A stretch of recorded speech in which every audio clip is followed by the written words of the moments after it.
আল্লাহ রসুল বলেন 3 প্রকার ব্যক্তি জাহান্নামে যাবে কাল হাসরের ময়দানে। যারা 100-এর মধ্যে 100ই শিওর ছিল যে আমি আজকে জান্নাতি, আমাকে কি আটকাবে।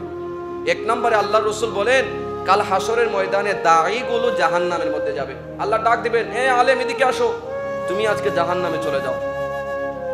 ওই আলেম বলবে, আল্লাহ দুনিয়ার জমিনে আমার কথা শুনে অনেকে নামাজ পড়েছে, আমার কথা শুনে অনেকে দাড়ি রেখেছে, আমার কথা শুনে বেনামাজিগুলো মসজিদে এসেছে, আমি জাহান্নামে যাব। আল্লাহ বলে, হে তুমি জাহান্নামে যাও। তুমি দুনিয়াতে মানুষকে নামাজের জন্য ডাকতে, দুনিয়াতে মানুষকে ডাকতে নিজের জন্য, যেন মানুষ বড় হুজুর বলে, যেন মানুষ তোমাকে বড় আল্লামা বলে, এই জন্য তুমি মানুষকে ডাকতে, এতএব তুমি আজকে জাহান্নামে চলে যাও। ওই আলেম জাহান্নামে যাবে।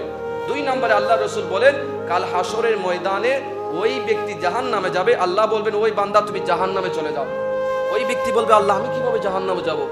আমি তো দুনিয়াতে হাজার হাজার লক্ষ লক্ষ টাকা দান করেছি, গরিবকে সহযোগিতা করেছি, যার ঘর ছিল না ঘর দিয়েছি, বাড়ি ছিল না বাড়ি দিয়েছি, বস্ত্রহীনকে বস্ত্র দিয়েছি, আমি জাহান্নামে যাব।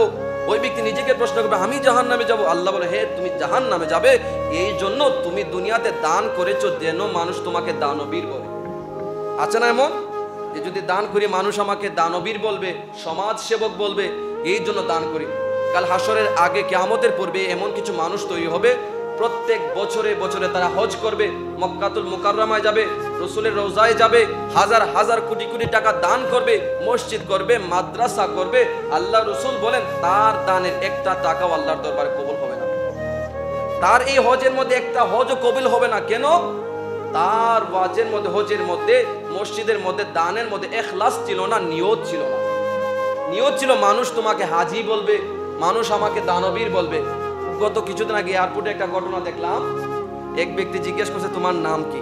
সে বলতেছে হাজি আব্দুর রহমান। হাজি আব্দুর রহমান। হাজি কেন বলছে?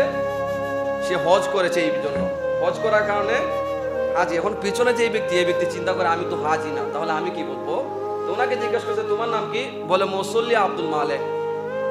মুসল্লি আব্দুল মালেক। বলে এটা কেমন নাম? বলে উনি হজ করার কারণে যদি হাজি হয়, আমি নামাজ পড়ার কারণে তো মুসল্লি হওয়ার কথা।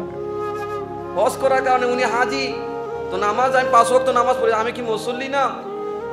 এই জন্য অনেকে হজ করে যেন মানুষ আমাকে হাজি সাহেব বলে, মানুষ যেন আমাকে হাজি সাহেব বলে, এই জন্য হজ করবে। এই জন্য বলে যারা এরকম ইখলাস বা নিয়ত করে আছেন হজ করবেন, মানুষ আপনাকে হাজি সাহেব বলবে কিন্তু আল্লাহর দরবারে কবুল হবে না।